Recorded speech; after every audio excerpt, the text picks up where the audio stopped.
Been a couple weeks since we got back from the rally, and I wanted to go over a couple of mechanical issues we had with the car because one of them I figured out right away the next day, and another one I figured out last night. So the big thing that went wrong with this thing is that we had the timing back off, and it ended up losing a lot of power, and it was backfiring a lot. And it started backfiring at idle first, and it got worse and worse and worse.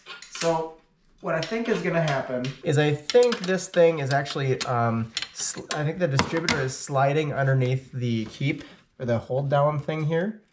So I'm gonna pull this hold down out. If you adjust timing, the distributor turns this way and this way. So I think that this is sliding along the distributor body itself.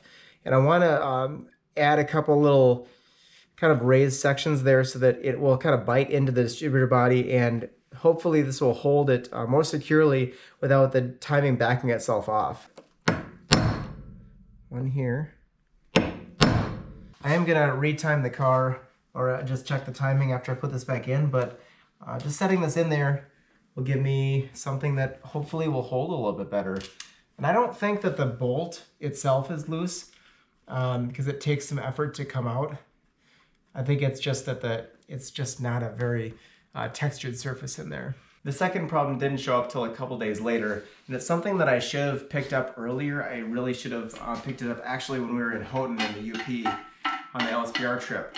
But we took this thing out for a practice rally in Hudson to fix our timing issues that we had.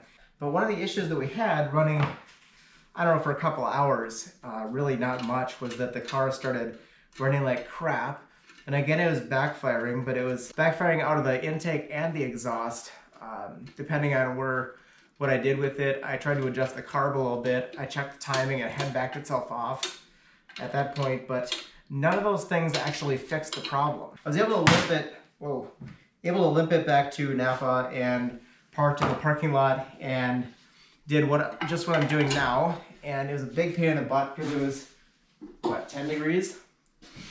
8 degrees out. 30-mile-an-hour winds. 30-mile-an-hour winds. I mean, it was sketchy, but I was able to get in here, and I just decided I'd check inside the distributor because I had a feeling it was probably points. And guess what I saw? There is just, this was actually all sooty in here. Everything was sooty. And this is covered in soot, and you can see the soot inside the distributor itself.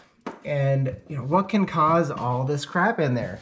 Well, I noticed the cams on the distributor shaft are actually shiny. All the cams are shiny, and then the low spots are dark. And I figured out, oh my God, so the points are closing up. And I actually put it in fourth gear, moved it forward so the points were all the way open. They were not nearly open enough.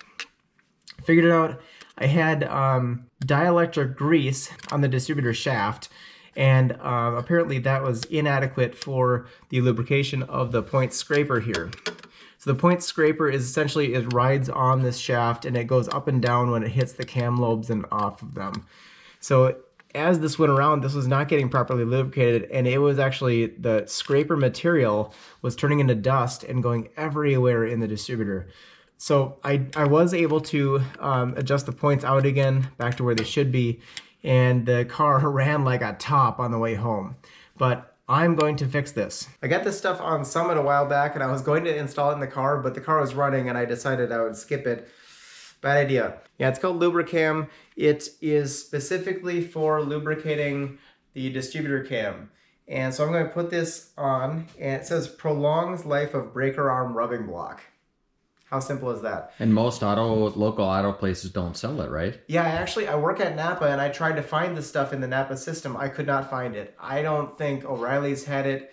I may be wrong, but I had to go on Summit, and I found it on Summit, ordered it in, and there we go.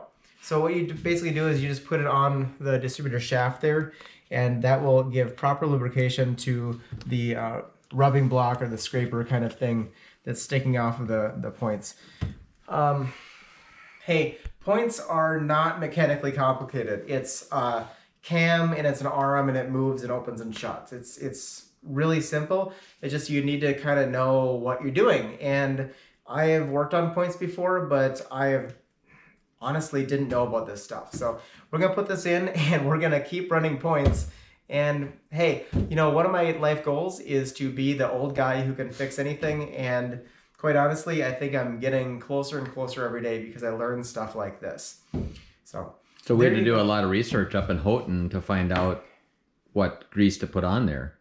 Yeah, I looked up stuff before and I thought that dielectric was okay. I think people on maybe the ham talk about this stuff, and it's always this kind of non-answer where a bunch of people argue about it, but no one really has any definitive proof about anything. So I decided I'd just get the correct stuff that I could figure out, and we'll try it out. I think it's gonna work this time. Honestly, when I set the points in this thing, it ran like a...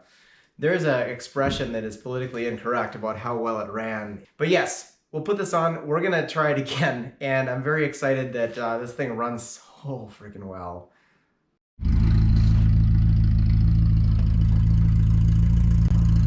This thing is really scooting.